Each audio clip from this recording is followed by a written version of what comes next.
If you want the fruits of this life, you have to put in the work up front. That's why people don't do it. You're looking for the no, you're just going to keep doing the reps, and eventually someone's going to say yes. I think the best tip that I ever heard was to do the hardest thing in the morning or as your first task. Get it out of the way, and then it makes everything else feel easier. Being around people that are maybe at the same stage as you or one step ahead can give you so much perspective. When you get started, you are going to be cringe. Yeah. You'll be cringe still, like as you're doing it. Like I'm sure Alex Hormozy looks at his stuff and thinks they're cringe, but he still does it. Yeah, you know what I mean? Because it puts money in his pockets. Yeah. If you're a woman trying to build your own business, scale something of your own, or just scale your income, this video is for you. I sit down with Denee, creative strategist, growth consultant, and someone who has built her business and life on her own terms. What came out of this conversation was 7 key things that will completely change how you think about building. And by the end of this video, you're going to know exactly how to go about it and understand what exactly has been holding you back. This series is linking to an event I'm holding in the summer called Why Not You, showing and breaking down exactly how you can go about scaling your own thing, building your own personal brand, or wanting to learn about finance and investing. So hopefully you learn a lot in this video, and let's get into it. So let's start with giving a little bit of background into how you got into exactly what you're doing. And I kind of wanted to start off with this because I feel like when it comes to business, starting your own thing, a lot of women not only lack the confidence in themselves, but don't know how to navigate it. So I want to know how you got into that. Yeah, so I am a freelance direct response marketer. So I do paid ads for e-commerce brands, and I honestly just learned how to do everything I do, or started that journey 5 years ago. So when I was younger, I imagined myself, and I think my family, my friends imagined me as a corporate girl. I was one of those people who were entrepreneurs selling candy at school. But I graduated during the pandemic, which I think was an interesting time because there was a lot of people quitting their jobs. I also saw TikTok also came out around that time, and I saw people posting their lives in terms of how they were making money in untraditional ways. And I was struggling to get a job as well. So all of those things kind of opened my mind to different opportunities on the internet. And I've done many, many things within that first year of me graduating. I did Etsy print on demand, which was the first way that I made money online. I saw a TikTok of this girl named Sarah Finance, who's also from Canada. I love her. Yeah. So she posted a TikTok. She's like, here's how you do it. It was like a 60-second video. And I was so desperate at the time to figure something out. So I remember it was a Friday night. It was gloomy outside. And I was like, okay, I'm just going to make this Etsy store. So I made the Etsy store. It was for jewelry. And I just closed it, and I didn't think about it after I set it up.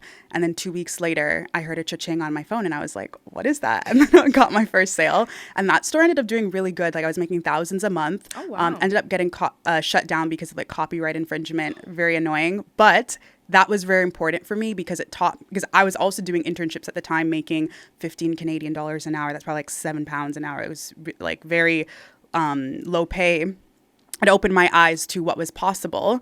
And then at the time when I started the Etsy store, I was posting my journey because I saw other people doing it. I was like, might as well just post my journey too. And on TikTok, yeah. So I pretty much, when the store got shut down, just pivoted my TikTok account to marketing because I realized that a big part of my store succeeding was my copywriting. And I also was into that at the time. A lot of things were happening and I was seeing things. So I just decided at some point to do copywriting, and I put a link in my bio to this website I made, and I just started talking about copywriting, and I started to get inbound leads. And then I was like, oh, this works. Then I was like, how else can I freelance? I found out about Upwork, and I just kept going. Eventually, one of my clients asked me to do a paid ad for them, and I realized that's where the money was. And I started doing that. Mm-hmm. Yeah. So straight out of university, instead of going to work for someone else, you thought, okay, let me start something for myself. Yes, pretty much. Because as I said, I was struggling to get a job. I was doing hundreds of applications. I remember texting my friends, like, this is terrible. And just feeling so down on myself. Because also when you graduate, everyone's like, oh, what's next? What are you doing? And I was just kind of like, I don't know. I hated that question. So I didn't want to wait on anyone else anymore. I wanted to figure it out for myself. And through that experience posting on TikTok, I realized that I didn't have to wait on anyone else. So I had a delusional confidence because there was one job opportunity. My dad kind of knew someone that knew someone at this news network in my city. But I just had a knowing that it wasn't for me. And he always references that conversation because he said he was really proud of me that I said no to the opportunity. And if I had said yes, I probably wouldn't be here today. So yeah, I just had a deep knowing that I could figure something else out. And I feel like where I am right now is where I'm meant to be. So yeah. Okay. Yeah. So from going and building the Etsy stores to doing what you're doing now, would you say doing the different businesses helped you build up the confidence to now build what you're doing now? Only because I think if you didn't necessarily do the work for someone and this and that, you didn't have to do the leap of, okay, I'm going to quit and I don't know what I'm going to, you kind of just went straight into it. So what would you advise to someone who's was starting out, finishing university and wants to get into what you're doing now? Yeah, I think it's important for me. 'Cause sometimes I forget the in-between part of it and the emotions that I felt in that time. So these questions are great because it was really hard. Even though I didn't have a corporate job, I was living at home. I wasn't paying rent or anything at the time. I was still really nervous. And maybe every 4 weeks, I would look on LinkedIn or look at a job application, and then something in me be like, no, I would look at the salary, and I would also look at the upside of what I was doing, and I would say, no, you need to focus. And I would fall back into just trying to get where I want. But how I would advise people is if you were in the similar position where you don't have any dependents or responsibilities and you have the privilege of living at home or anything like that, then for sure, just take the risk. There's not going to be probably another time in your life where you're able to take a risk. And I don't even think it's a risk, but a risk in that way. If you have dependents, I would say definitely first, but like use all of your free time to build what you can as much as possible. Actually, I'll say this, crunch the numbers. I think a lot of people just don't do that. What are you earning at your current job and what would you need and feel safe to leave with the business, freelancing, whatever you're planning to do, and then work backwards and building an offer, or I'm sure we'll talk about this stuff, but building an offer or package or whatever that's going to help you get there as fast as possible. And then when you reach those numbers, you just have to take the leap. Eventually you have to take the leap. I think that's what stops people sometimes or gets people stuck. They end up doing both things and they're like, oh, this is not sustainable, but you have to put your all into your business, whether it's freelancing or entrepreneur, whatever you're doing when you start. So I think it's very different. Like, let's say, as we were saying before the camera started, let's say you're 40 years old and you've got people depending on you compared to when you're a teenager or when you started your business. We were both pretty young when we started our businesses. So it was like, we lived at home. We didn't have children to look after. We didn't have rent to pay. We could be like, okay, let's take the risk. And I do feel like as a young person, like, what is the downside? So I definitely get I don't think there's any downside. I think I used to be more nuanced when I had these types of conversations. I'd be like, oh, I understand why people think this way. But now I'm a little bit more assertive in my thinking and belief that you should take the leap. You should, because I think there's been a lot of propaganda about the traditional path and where it will take you, but it doesn't exist anymore. Like traditional work is not going to guarantee any result for you. It is not more secure than any other option. We see influencers, people doing OnlyFans, people doing content creation, people doing X amount, whatever, making more than, let's say, doctors or like engineers who probably should be making more, right? I don't think that the world is fair and there is no form of like meritocracy anymore. So might as well play the game. And I think the game is like building something for yourself or just adding value in the marketplace. Where's the money? Follow the money, basically. So usually the money is not in your, I don't know, entry-level job. That also is getting deleted because of AI. They're hiring less juniors and whatnot. So okay, moving on to pricing. So I wanted to kind of understand when you said when you got your advertising client and you started running ads for them, how did you kind of structure your pricing from not only that first client to, I can obviously imagine it's grown from what you were first charging to what you are now charging. And again, I wanted to ask this not only for when I first started. I know I didn't necessarily have the confidence to be like, okay, I'm going to charge X amount because I know I have this value and I can grow your business. But also you're getting started, you're learning those skills. So for those women who are, whether they're freelancing or starting their business and they're like, oh, I don't know what to charge, or, how did you go about it? Yeah, it's honestly been a lot of trial and error. This is something I ask myself all the time. Like, how do you know all this stuff? Sometimes I ask myself that. And I think one, it's because I just listened, I consumed a lot of content, just so much content. Anybody who was talking about online business, entrepreneurship, anywhere on the internet, I was listening to it. So I think that plus actually being in the weeds, negotiating helped me over time. When I first started, I was doing hourly work, which I don't recommend doing just because that was all I knew, whatever. I think, I can't even remember. I think my first client was probably a small project for like $20 an hour or something like that. Or maybe it was 50, I don't know. But it was cheap work. And when I was doing copywriting, I sold, because that's what I first started off selling. I did packages. So I would do people's website copy.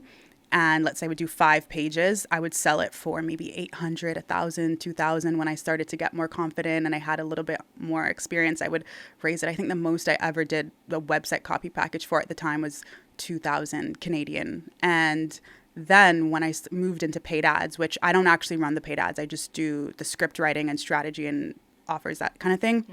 But when I started doing that, I guess I, again, probably consumed information on the internet where I realized that paid ads were really beneficial for most e-commerce businesses. It was how they were making most of their money, and my work was directly making them money. You know, my client was like, oh, this is a big winner in our ad account. It made X amount. I'm like, oh, okay. So then I just and also I would listen. I started making friends on money Twitter as well. And they would be young guys, like 19. They'd be like, oh yeah, I sold this package for 10K. And it would be sometimes not as good as maybe the work that I would do, or it would just be, it would be good, but I'm like, wow, I would never charge 10K for that. So it just opened my eyes. So I realized I should be charging more. And every time I got a new opportunity to negotiate with a client, I would just say a little bit more. I would be so nervous, sweating like profusely on the calls, but I would I would tell, let's say, a friend, okay, I'm going to charge 3,000 for this, which wasn't even big at the time, but I would say that. And then just so that I did it on the call, and then the client would be like, oh yeah, that's great. And I'm like, oh, and then you overthink you it in your overthink head, it. Yeah. And then over time, I just, because I think there is no one answer. There was no one formula that I use, because also I think this space is so new. In terms of like specifically like the paid ad scripts and creative strategist work, like that's a very new industry. So it was just learning about negotiating over time and seeing what clients would be willing to pay and the value, and just trial and error.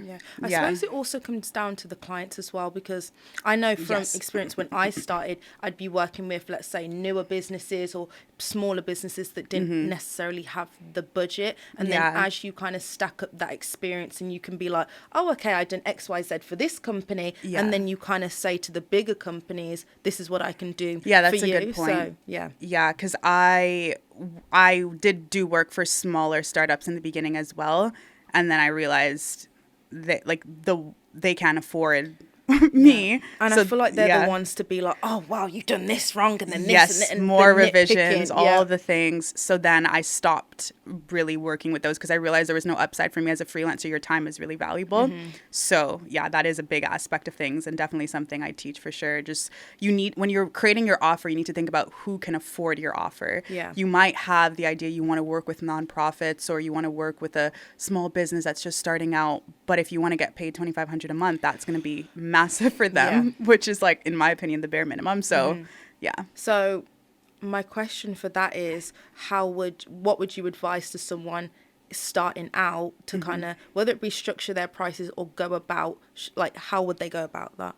I think the most important thing to do, specifically as a freelancer, is create a good offer. And to create a good offer, it needs to be for a specific person in a specific moment, that is in a very specific moment, and you're solving a very specific problem for them. So you don't just want to go around saying I'm a copywriter, or you don't just want to go around saying I'm like a designer. You want to, this is a term that I use, you want to be close to the money. So you can take your copywriting skills and specifically, let's say, help e-commerce brands develop landing pages, because they're often creating new landing pages for different offers. And so the specific moment that the e-commerce business is in is trying to scale. And when they're trying to scale, they're running more ads and they need more landing pages for those ads. And you also want to narrow down the business as well. So the e-commerce business needs to be spending a specific amount on ads, right? There's a difference between an e-commerce business that's just about to start running ads and they're only going to spend, I don't know, like a couple thousand versus a brand that's spending hundreds of thousands. If you set up your offer in a way where you know exactly who you're going to work for and the problem that you're solving for them, it's going to be easier for you, one, to sign them, and then it will make you selling your offer really easy. Or you don't even have to sell. It's just like, okay, are you a good fit? Yes. Yeah. Right. But usually what people do are like, okay, I'm a copywriter, and they'll just go look for copywriting gigs. And then you just become sort of like a task doer. That's what I call it, where you're just kind of doing random copywriting tasks. If anything happens in the business where there's a downturn where that does happen, they're just going to cut you because you're not the person that's driving revenue. But if you're a copywriter doing the landing page that's helping driving revenue, then they're going to keep you. Maybe they'll cut the pay if there's a downturn. That's how I think about it. Mm-hmm. Yeah. So how did you go about getting those clients? Mm-hmm. Yeah, I think for me, the best thing I ever did was start posting online. I think visibility is the best thing that you can do in this world.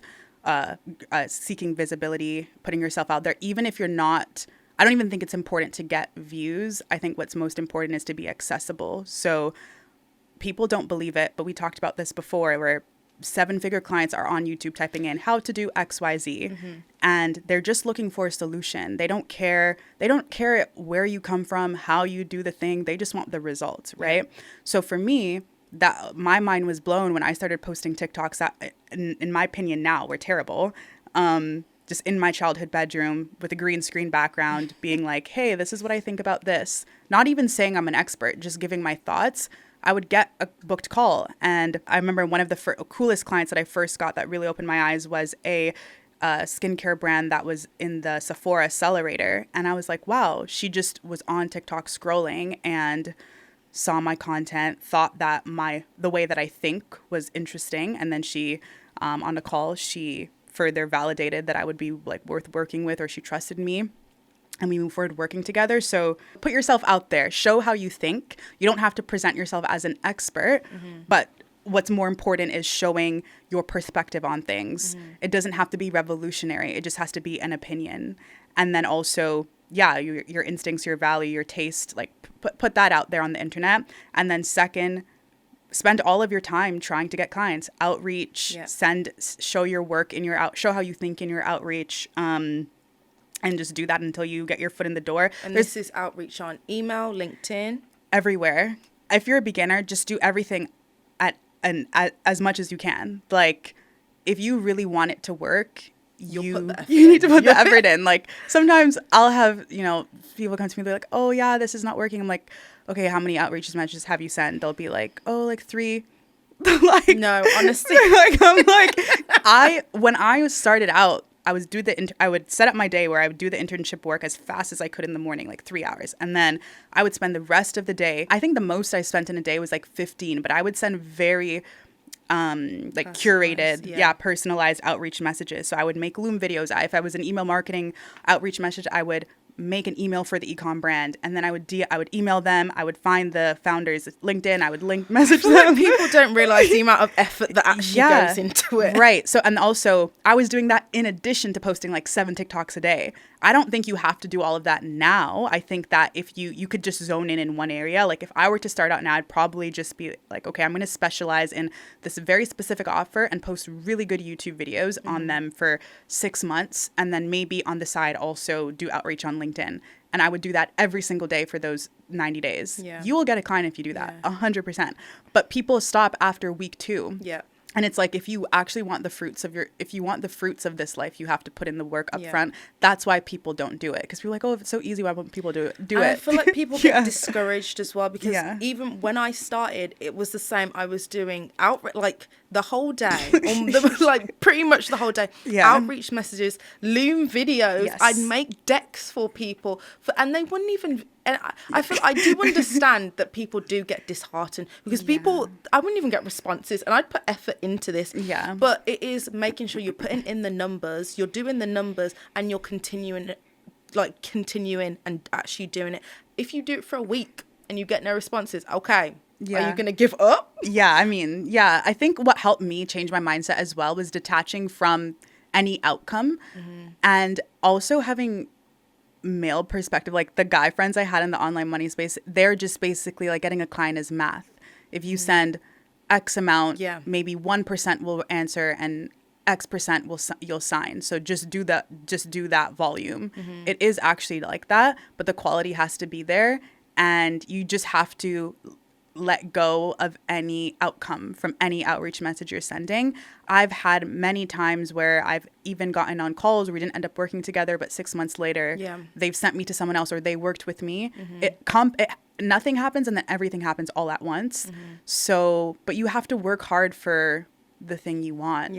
I think, and I guess I don't blame people because people do make it look easy. And maybe even sometimes because I'm where I am now, forget the depth of work and emotion that goes into the beginning stages, but that's not something you can skip, I think. And I think you make a good point about kind of detaching from the response or because when I first got started, I would get so upset when I put all the effort in and got no response. But looking at it from the way you said mathematically, you do X amount of outreaches and you're going to get, I don't know, 5% or 1%.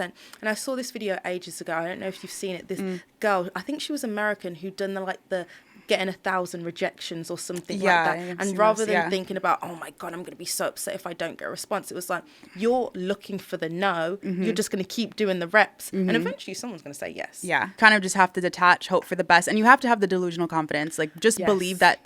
For me, there just became a point where I knew there was nothing else I was going to do. So I was just going to keep doing it. You kind of have to be crazy. And plus, if you've seen other people do it. Why not you? Exactly. Yeah. Exactly. That was not we'll get onto planned. that. But yes, so if someone's watching now and they have 0 following, no portfolio, no testimonials, you would advise start with the content. I would say first and foremost, create the offer as I described. You can check out my YouTube channel where I have videos where I talk about how to build your offer. And then from there, outreach, all forms. I would say commit to something. So let's say... outreach on what platform? Yeah, you always want to work backwards, right? So you have your offer. Let's say you're trying to attract people in... I know, SaaS or tech, you probably want to post on LinkedIn then versus maybe Instagram. So you want to strategically pick two platforms. I would say, I personally think YouTube is really good for finding high quality clients and signing them effortlessly. If I were to suggest 2 platforms, no matter what your offer is, it'd probably be YouTube and LinkedIn. I think decision makers on there, and I think more people have money there are on there, but there's so much nuance to these things. So it just depends what you're offering. But build your offer, build a mock portfolio. So the reason you make the offer first is because you want to build your portfolio around that specific client. So let's say you want to work with e-com brands in beauty. You build a mock portfolio, whether it's, let's say, ad scripts. You make ad scripts for that niche. Because what's going to happen when you're applying is they're not going to watch the whole entire 5-minute Loom you send. They're going to open the doc and see, has she done scripts for a brand that's similar to mine, so I can see how she thinks and works. And then that's going to increase your chances of them signing you. And then, do the outreach as much as you can. I wouldn't even put a number on it, because I think what I used to do when people say, oh, you just need to do this, I would just stick to that because they said that. As much as you can until you're tired, just send outreach and then get your first client. Once you get your first client, it's only up from there because you're going to have a case study. Yeah, and make sure you use it as a case study. Yes, you have to milk your experiences. I think this is something I'm just learning. Nobody knows who you are, what you do, or cares about who you are and what you do until you make it very clear and you say it again and again and again and again until everyone's sick of it. I think I'm right now trying to build my presence as this freelance expert or something, and whatever, trying to grow She Freelances. And I think that before I would be a little bit more modest in how I spoke about my freelance journey. And then I would meet people, or they would DM me and they'd be like, hey, do you have a post about this? Or what do you do again? Or whatever. And I'm like, how do you not know? I've said this 100 times. But then I realized I haven't actually said it that many times, and I need to kind of create more of a storyline around myself. So in the same way you want to do that with your freelance offer, that's what I did especially on TikTok, repeating what I do, who I am, being known for something, copywriting, ads, whatever. Yeah. And lastly, I'd also just say, even if you had no portfolio at all, what I done was work for free. And that was helping me get those testimonials. Because again, I was young when I started mine. Yeah. And I was like, okay, if no one's going to pay me to do it, let me do it for free a couple of months, even a couple of weeks. And again, like I said, if you're young, just do it. You can't put aside the pride. And do the work for free. Get the, testimonials. Yeah. Especially if you're young, that's a great approach. If you're more experienced, like let's say you work in corporate right now, or you're coming from a background where you do have experience, do not work for free. But if you're young, something I would do is, like, let's say you wanted to work with me for some, like, or I was gonna say for some reason. I don't know why. Yeah. Let's say you want to work with me. And you were a video editor. I think a great approach would be, hey, I, love watching your videos, or I learned XYZ in your video. I clipped this short form clip for you, and I would happy to do 3 more trial videos or something like that. Or you don't have to edit the clip first. You could say, I noticed that you're not posting any short form, or you are, but they're not getting as many views. I'm happy to do 3 trial reels or something like that for you. Then you do it. This is actually last year I signed an agency who did exactly that. They were like, hey, I'll do X for free for you. They did it. I really liked them. And I just started working with them. So it's just a way to get your foot in the door, and giving value up front. Like, that's the main thing that I say. I get maybe 5 emails a day from a freelancer selling me something, and I don't really read most of them because they're all the same ChatGPT message, or you can tell they didn't put much effort in. It's just mass outreach. The ones that are more personalized, I'll take a second and look at, and I might even flag it for the future when I need it.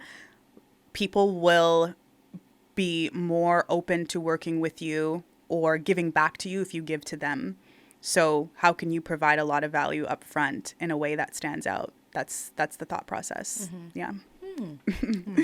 Yeah. And also, lastly, with the content, because we spoke about it before we were filming, it was just talking about not necessarily having you don't need a big audience, you need the right audience. So you might have a lot of people think, okay, I'm posting, I'm not getting crazy amounts of views, but they don't understand there's people still watching. And yes, you don't need 100k or 50k views, but if you get 100 of the right people, it's going to put money in your pocket. 100%. Yeah. You should focus on the metrics that matter. Views rarely matter. What matters is, let's say if you have a link in your description or bio, how many people are clicking it, how many people are filling out the form. If I post a video, I get 50 views, 2 people fill out the form, and your retainer is 5,000 or 2,000. That's a great ROI. You know what I mean? So I think people get caught up in views. I often say, like, one of my favorite clients that I do consulting for now found me on a video with 50 views. Wow. 50 views. They booked actually a paid consulting call because I had it in my bio. It was an hour call. They filled out a form and I gave them an audit on their ad account, and they really liked it. And then they hired me to do consulting for them. And we've been working together. So yeah, for I think over a year now. And that was like more recently. But I mean, it's actually shocking to me that I got clients from TikTok, because I just don't think that they were good. And I feel like I looked young and kind of immature. So it just goes to show, I always say the bar is low, and people don't believe me. The bar is really low. Yeah. But you're still putting out great value. Yeah, no, I mean, I'm not trying to like lower, I guess, the value that I put out, but it wasn't the best in the world. I think I'm saying this for the perfectionists, because I think that people think I can't present myself in this way. It needs to look like this. Like, just go for it. I think that's the best trait that I have. I'm very scrappy, and I just put things out there and fix later. It's good and bad, but for the most part, it's been good because I don't stop myself from getting opportunities that way. Now, moving on to the personal branding and using that to leverage how you got to where you are, how intentional were you with actually building your personal brand, and how did you figure out like it was going to be valuable to your business? I know you kind of spoke about when you were posting TikToks and you were getting clients that way, but was there a strategy behind it, or were you just like, okay, I see it's working, I'm going to do more of it? Yeah, personal branding journey for me, I just raw dogged it. Like, it was so messy.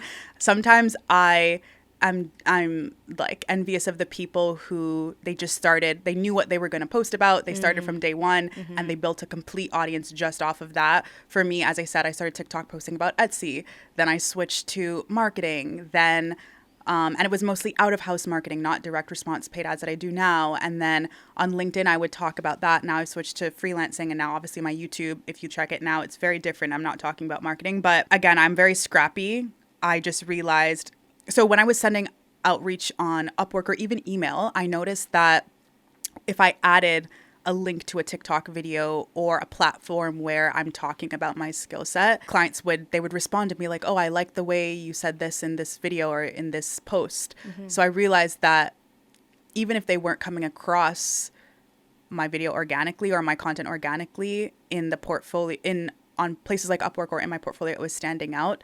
So that's why I continued posting there. But yeah, my journey was scrappy. There was no strategy. It was just kind of like, I know this brings in the right people, so I'll just continue posting this. And then I recommend only working on retainer now. So I've had my clients for a while, so I kind of stopped posting. And also I have a lot of case studies. If I need a client, there's just referrals. I'm in a different era of my freelance journey now. So I stopped posting directly about marketing, and then I built She Freelances. So now it's more geared towards that. But I hope that encourages anyone who feels like they don't know where their page is going or what their personal brand is. I feel like I'm very multifaceted. There's a lot of things. Even when I was posting marketing content, I was talking about mindset at the same time, and it didn't deter clients from working with me. I do think there is, it could be valuable to only focus on one thing, but you don't have to. Yeah. I feel like it helps as well because it also shows your personality behind it. Because I've had clients, which is very random, before I started making business content, I made travel content. Yeah. And I had one client say to me like, oh, it actually shows you have a personality and we can see what you like and like see you behind all the business content. I was like, oh, okay then. Yeah, no, I agree. Similar, like one of my favorite clients, we follow each other on Instagram. She's the only client that I have on Instagram because I feel like that's just too much having clients on Instagram. But she enjoys my content and I enjoy her content. Like she just posts personal stuff, but it does help because it creates a connection. People aren't just, there's loads of other creative strategists out there. Yes, I'm skilled, but also they just like me. They just like you. And I think people underestimate that as well. So I think what I usually say is having content, not written content or video content, it adds color to your outreach because they can hear you speak, see you, get your vibe, versus if it was just, hey, check out my portfolio or whatever. Yeah. And that is whatever you can do to optimize your outreach by just a small percentage, you should do it. And that's one way to do it. That's why we do the looms, but if you have a page where you can be like, yeah, here's everything I've done, also here's my page where I also talk more about this stuff, I mean, it's a no-brainer that they want to at least check it out. And to the women who are kind of scared to be visible, I don't know if you actually had that, if you had any like, oh, I don't want to be on camera or I'm scared to be visible, but we'll get onto that in a second. What would you advise to them to kind of either get over that or look at the benefit of what content can do for them, I suppose? Yeah, I'm smiling because the only thing that's come to my head is like, do you want money or not? Like, that's a valid it's point. Really it. Like, I get it though. I understand not everybody wants to put themselves out there, but you don't need to be an influencer with 1 million followers. I know people with 1,000 YouTube subscribers that have a multi-million-dollar business. They're selling all sorts of stuff. You just need to be strategic.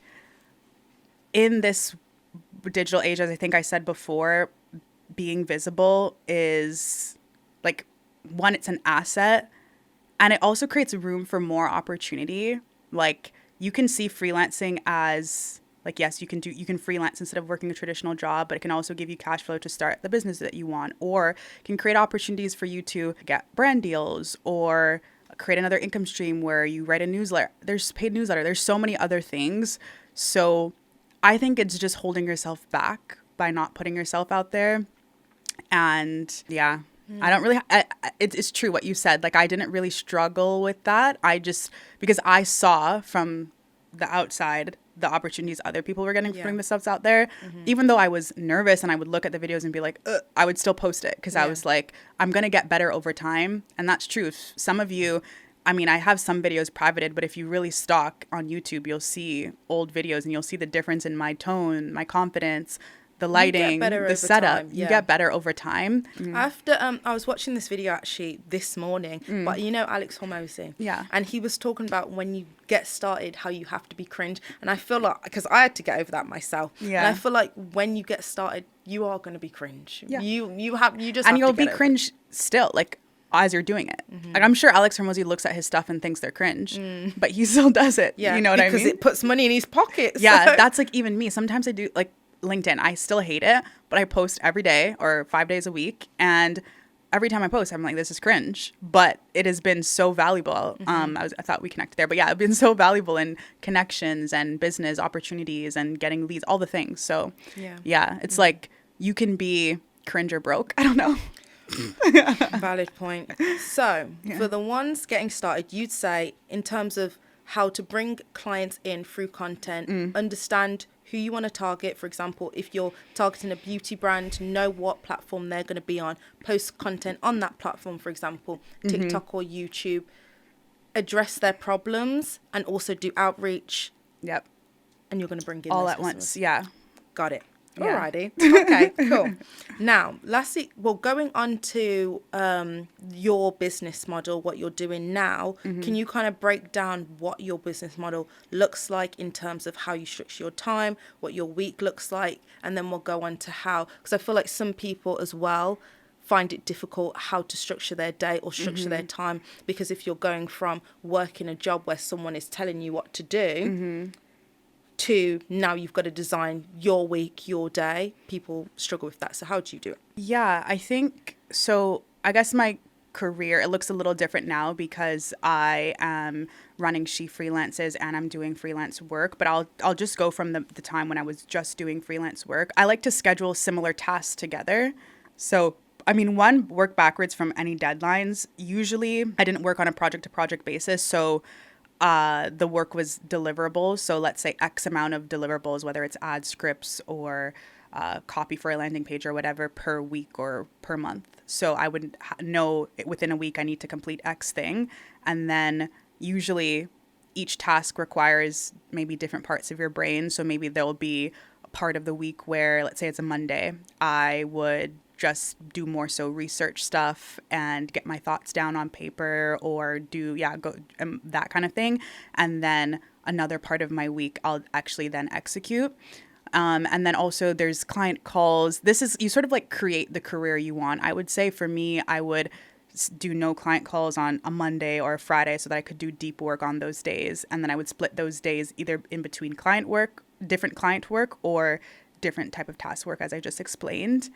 And find my flow. I think it's been trial and error and figuring out where I do the best work. So for example, me, I know any writing task, it's better when I do that right in the morning as a first task. Actually, I think the best tip that I ever heard was to do the hardest thing in the morning or as your first task. Get it out of the way. Get it out of the way. And then it makes everything else feel easier. You do that to the highest quality.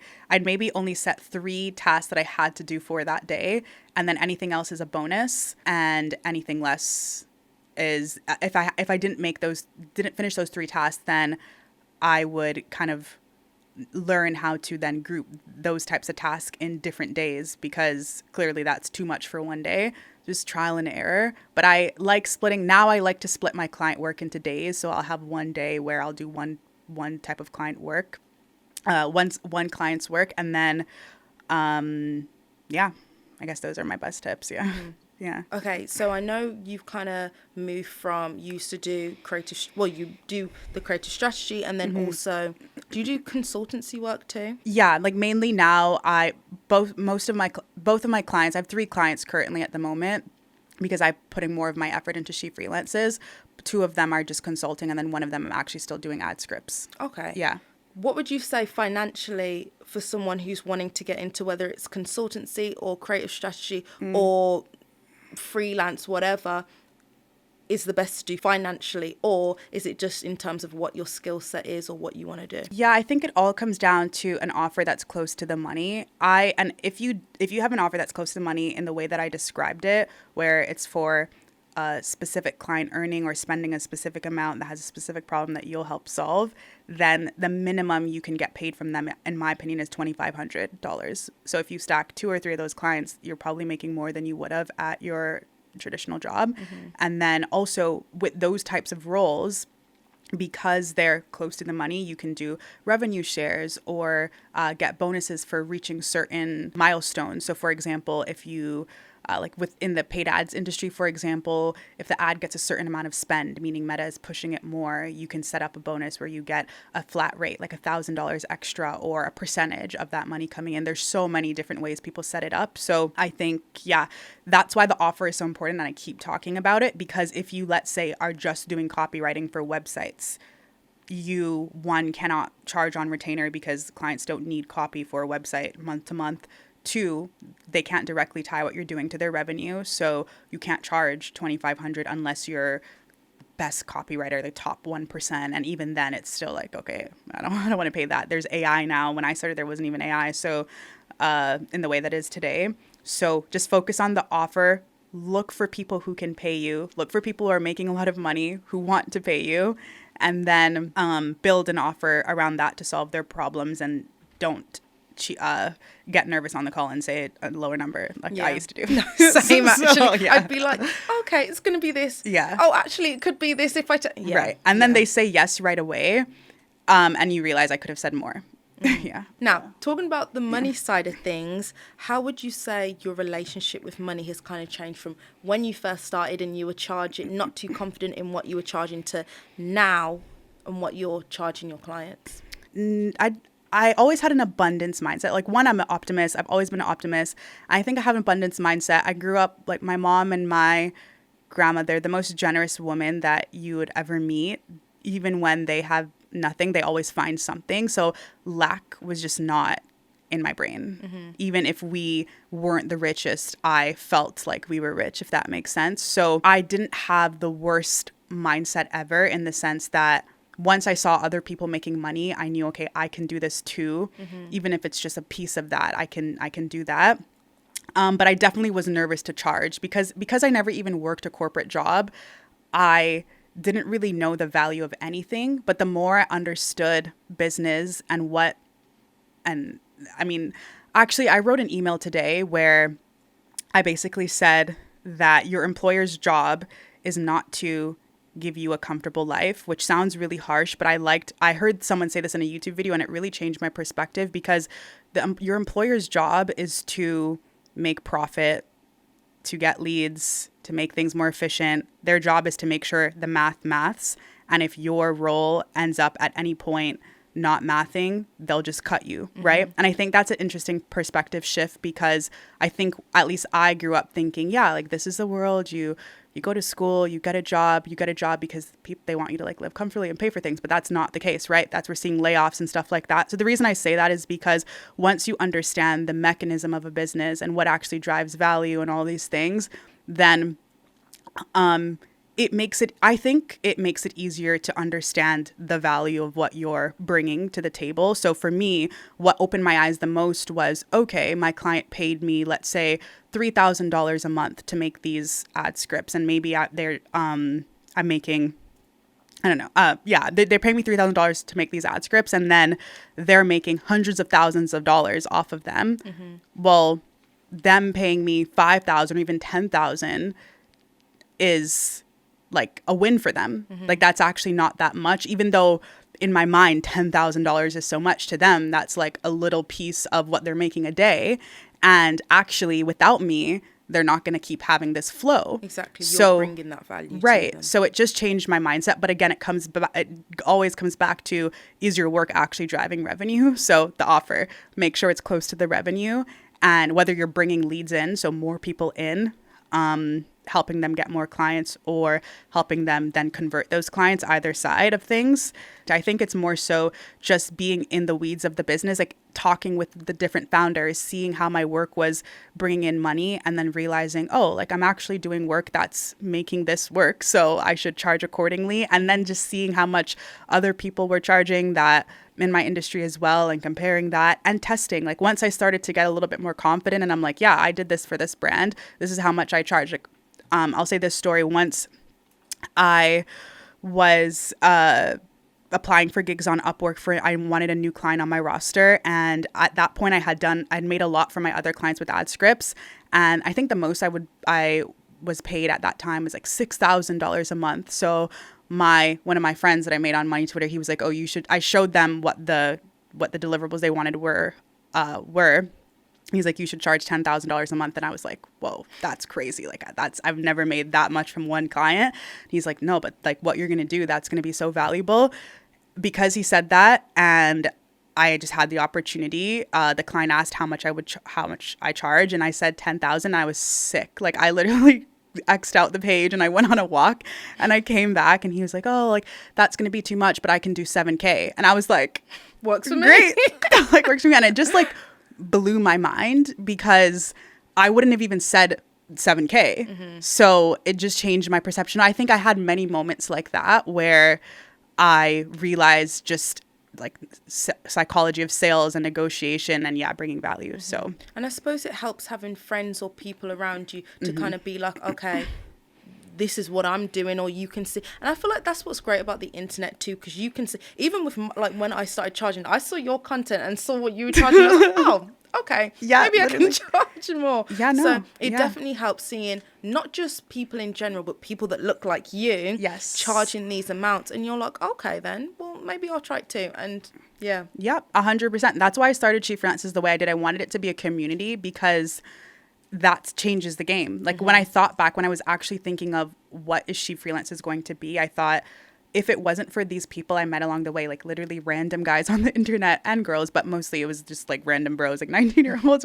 If it wasn't for them, I wouldn't be where I am today, because they really changed my mindset. And mindset is the most important thing. People don't like to hear it, but it is your mindset, like what your perspective on things. A lot of time people are like, just give me the tips. And I'm like, well, you need to go through this first before the tips will actually work. Because when you're 2 weeks in and you don't get a response, you're going to be like, oh, this doesn't work, but you need the mindset. People who look like you, that's true. I saw a woman, I always talk about her, Amy Suto on TikTok. I think she branded herself as a freelance copywriter. And I think now she does more ghostwriting, like books or memoirs. But she would post how much she made copywriting, and she was kind of like a nerdy writer, and I resonated with her and how I perceived her. So that gave me confidence. I know in your content you talk kind of about not just making money but also building wealth. What does financial freedom actually mean to you? And would you say you're on your way there, or you're still I think it's a good question. I'm still figuring it out. I think as you grow on your journey, your maybe goals start to change, or they get bigger. Like I think I had much smaller aspirations when I started. I've surpassed a lot of the goals that I set in the beginning, financial goals, and now I'm like, wait, like I kind of want to do like 100 times that now. So for me, the way because at first freelancing was just a way for me to set my own hours, travel, live my life in the way I wanted to, and make an affordable wage. Because when I saw my student debt and I saw the salary, I'm like, well, I would never pay this off. This is crazy. So for me now, the way that I see freelancing in contrast to that is as like a way to like cash flow to put into my business. Like it gives me time, because I've been freelancing for so long now. I can do less work and make more because of my experience and my knowledge. Consulting, for example, a client will pay me a retainer to do just 3 calls a week instead of having to do a lot of deliverables, right? So that has allowed me to free up more time, make more money, and put all of that into other ventures. I want to write a book. I want to continue building my personal brand. I want to build She Freelances. I want it to be the place where anyone wants to freelance, they come. So I'm able to I use freelancing as a vehicle to do that. You don't have to do any of that. But for me, now I'm thinking big. Like I want to have an asset that I can sell, or you don't like, freelancing is different from entrepreneurship, and you're not necessarily building something that you can sell or can move without you. And that's kind of what I'm aspiring to do now, which in the past I didn't necessarily care about.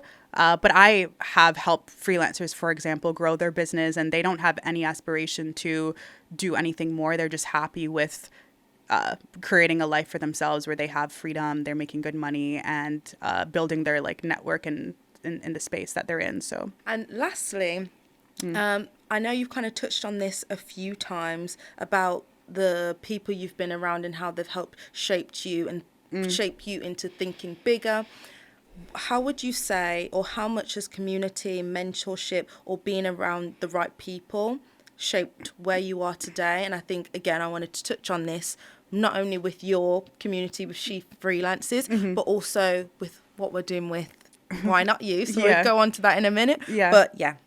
Yeah, no, it's literally the most important thing. Obviously, you put in the work, you do the things, you know, everything I just described in the beginning.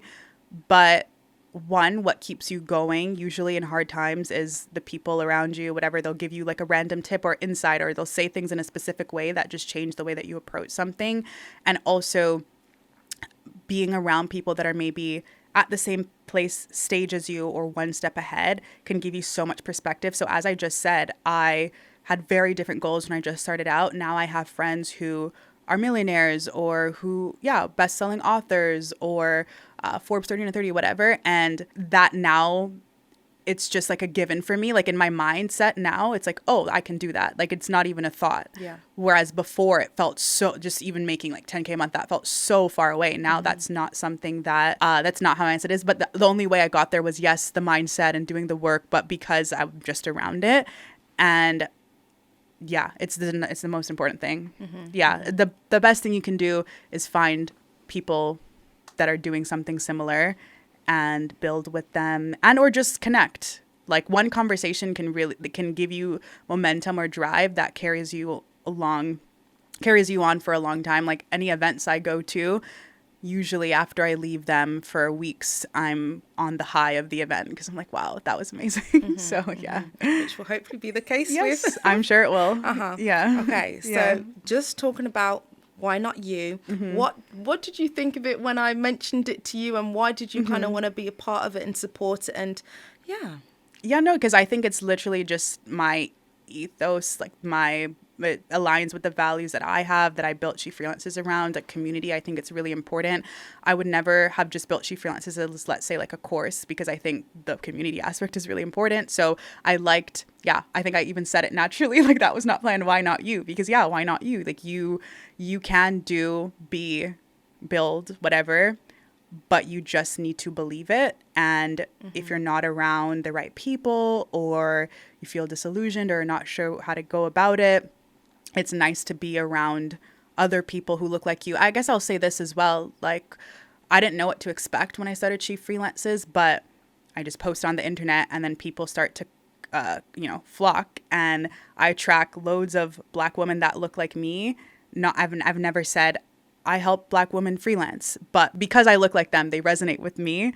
And I think that's really important. It's something I realized, but I realize now more on a personal level with what I'm building. So I think an event like this will be very powerful, whether it's just women or and different women of different ethnicities, because all the things, like it really helps to just see people like you doing what you are aspiring to do. Well, thank you for, being part of this. So I'm very grateful. And it was great to have you on. So what we're going to do for the last bit is basically have someone on who's just getting started, freshly 18. Yeah. Not 26. And have her ask her questions directly to you. Those of you who are just starting out or freshly 18 or whatever age, you can kind of learn. You can kind of learn and learn hear from the conversation. Too. So I'm going to swap out real quick. You guys, your conversation was really insightful, so it made me think of more questions. Okay. Not listening. I'm nervous. You're nervous? I'm nervous. Okay, let me just start it. So, my name's Kyra, I'm 18 years old, and I'm basically at the beginning of my career, my journey. So, I want to get into personal branding and eventually scale it into my own marketing business. So, I've kind of been doing everything, like you were saying, before, you was trying to get into managing influencers, things like that. So I just am into all things marketing, whether it's strategy, content, working with talent, literally everything. So I just want to really find out the steps to actually get to where I want to go. So my first question is, when approaching creating content, do you think it's best to stick to one platform, one niche, and do it well? So right now I'm focusing on Instagram, or it's best to be explore everything, try different kinds of content and experiments on other kind of platforms? No, I think there's value in just starting with one platform and building your presence and brand there and becoming known for one thing, figuring out that platform. Because I think the fundamentals of most platforms are the same. You need to capture attention with the hook and do this and do that. It's just different formats. Like on TikTok, it'll be quicker. Instagram, it needs to be prettier. YouTube, it's a little bit longer and you need to focus on the title and thumbnail. But the fundamentals are the same. So let's say you focus on Instagram for a year and a half, it really grow or longer, whatever, it really grows, then it'll be so much easier for you to just take all of that content and repurpose it just with the different rules on the different platform. And because you already know your goal, which is something in marketing, it's fine. You can make really high quality content around that stuff and grow faster than if you were kind of like me and you're just doing random things. So yeah, I'd recommend one platform for sure to start. So would you say like sticking with Instagram is the best thing to do, or like what is the best platform? I think, I mean, you are into video content, you like pictures, like all that, like editing, right? Yeah. So that's because that's also you showing your work. So I'm not sure what you post now, but let's say you post about marketing and then you are visually showing how you edit, how you color grade, how you do fonts and stuff. That becomes your portfolio too. Yeah. So I would stick with Instagram because, for example, if you went on like if I saw your LinkedIn post just writing, I wouldn't know that you are like that skilled at this Instagram stuff, right? Yeah. So a video platform makes more sense in your context, in my opinion. And Instagram versus TikTok is better if it's really raw. Instagram is better if it's more edited. So it makes sense. Yeah.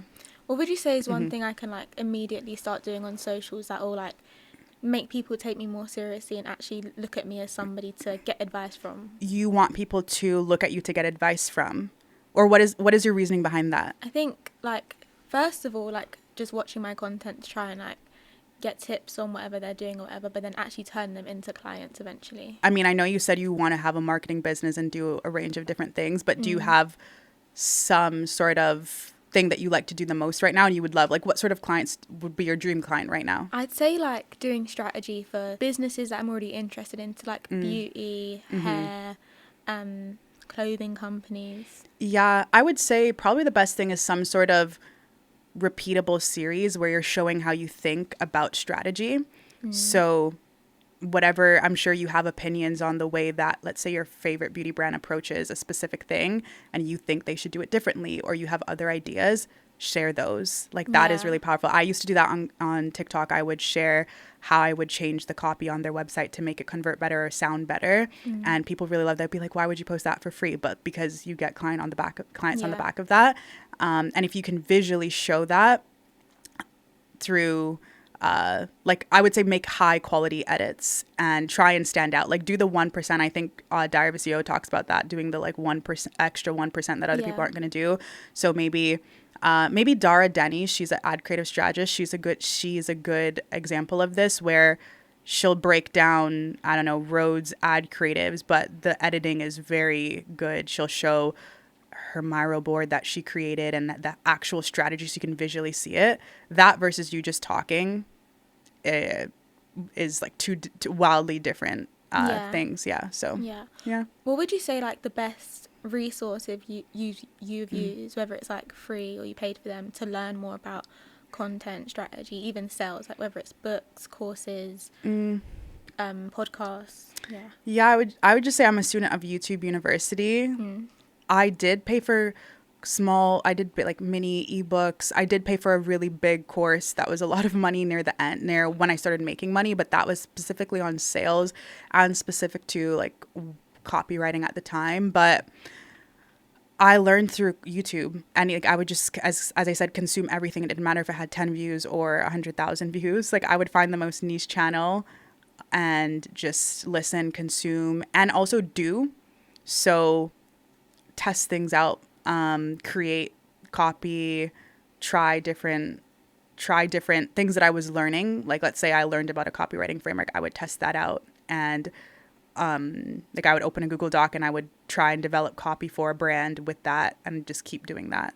But I think you can learn a lot. I mean, I post 2-hour free courses that are really valuable that I would have learned a lot from. So I'm using that. yeah. So I think that there's a lot on internet. Yeah. I'm not sure like how much you use AI in your content, or not in your content, but just in your business in general. So what would you say is like the best way to incorporate it without it, but still keeping your content, everything you're doing authentic? So whether it's like certain apps or, I don't know, prompts you would use. Yeah.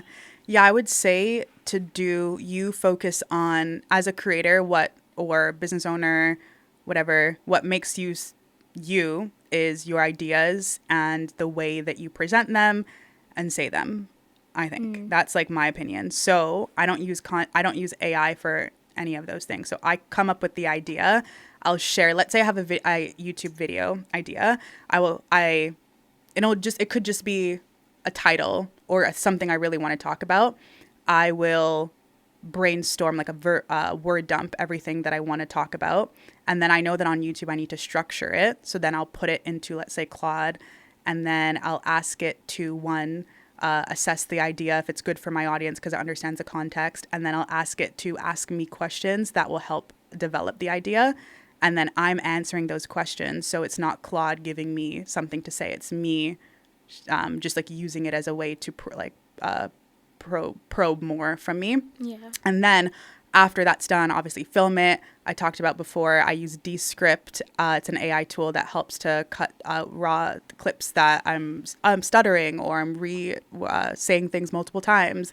And yeah, so I use it more so for efficiency and ease before and after I develop the content. So my last question is, so obviously right now, like I've said, I'm doing a whole bunch of things, but eventually like I would love to just launch my own business and just do work with a certain kind of client or whatever. So how do you actually know when it's time to like launch your own business? And do you think when doing that, it's best to stick to like one service and do it well, or like offer more services and increase like chances of getting more clients? Yeah, I think it's good to stick to one service and do it well, because it's going to make your life easier and make you get paid more. Like that's my thought process around it, because once let's say you've helped 2 clients do a very specific thing, it's going to be easier for you to get the third, because they're going to trust and believe that you can do it. And then they're going to be happy to pay you because they know that these other people were paying you. Like that's just the psychology behind it. In terms of when you're ready to start, like I don't even think you really need to launch. I think a lot of that stuff is more so for the perception in the internet. Like in terms of like, oh, like I guess it depends what you want to do. Like, let's say you're going to launch an agency or something. That's different.